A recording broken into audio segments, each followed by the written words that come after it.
guys, so today it's another vlog, and today's vlog guys, I'm gonna show you the new lens again from Sigma. This is the Sigma 500mm f5.6 DGDN OS. So meaning we said DN, it is more compact. So imagine 500mm in this size. And guys, and it's for Sony. Yes, for Sony A mount. The most of 500mm, it's huge, white color, but this one it's black and small. So it's like 70-200, even smaller than 150-600. Imagine guys, 150-600, 150-600, and this is 600, 500, sorry, 500 fix, and 150-600. So it's too small. Even it's similar size and more thinner than the 70-200. So again, this is the fix, focal length, 500mm f5.6. This is good for wildlife photography, especially for wildlife photography. Or if you want to have a cheaper version to use in sports photography, it's fine. Especially if you use outdoor, like with the broad daylight, it's fine. 5.6 is fine, guys.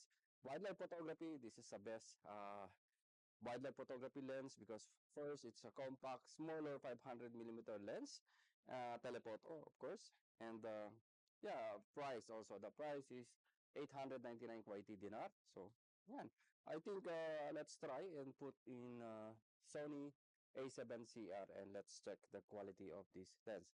There's no animals here, but we can try to take some portrait portrait using this lens. So, let's go. So this is the Sony A7CR with Sigma 500mm f5.6 DGDN. Yeah. So let's try the lens. Of course, you have your aperture blade here from 5.6 up to f32. Autofocus, manual focus, focus distance. Yeah. So let's try and check this lens.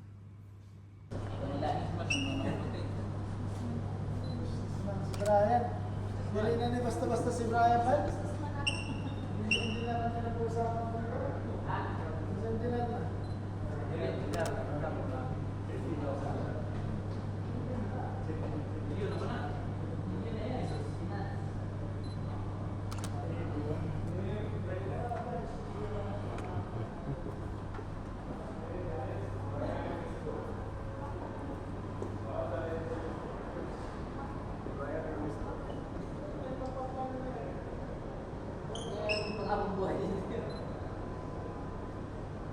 Atilay.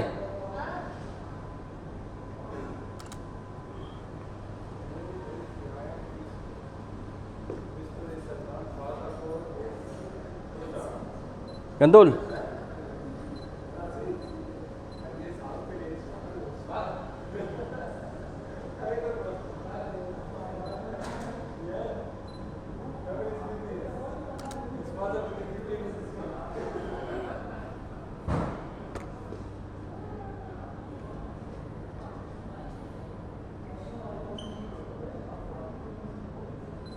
Masin. Pare. Pare. Pare. Okay.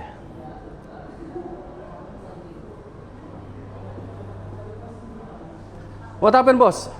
No, she buying the link. Link.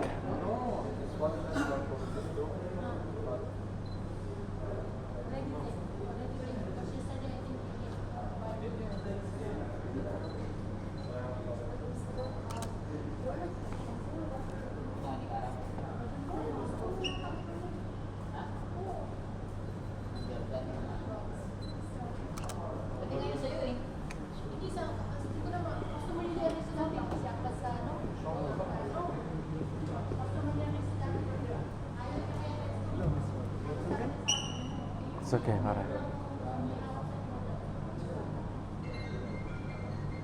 Battery exhausted. I need battery.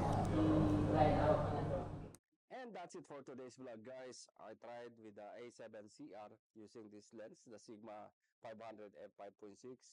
It's fine. I like the lens. It's not heavy. It's a compact 500 and it's good for portrait. But again, this is a very good lens using in wildlife photography in birds. Ayan. Hanggang, di ba? So, this is a great lens, guys. If you don't want to bring your huge lens, which is cost you 1,000 dinar or how much dollars on that, like 3, 4, 5,000 dollars. So I think this is the best lens to carry on your bag. So all your backup lens, of course. So again, guys, that is for today's vlog. Ayan, I'm gonna show you some sample of the photos that I took on this lens.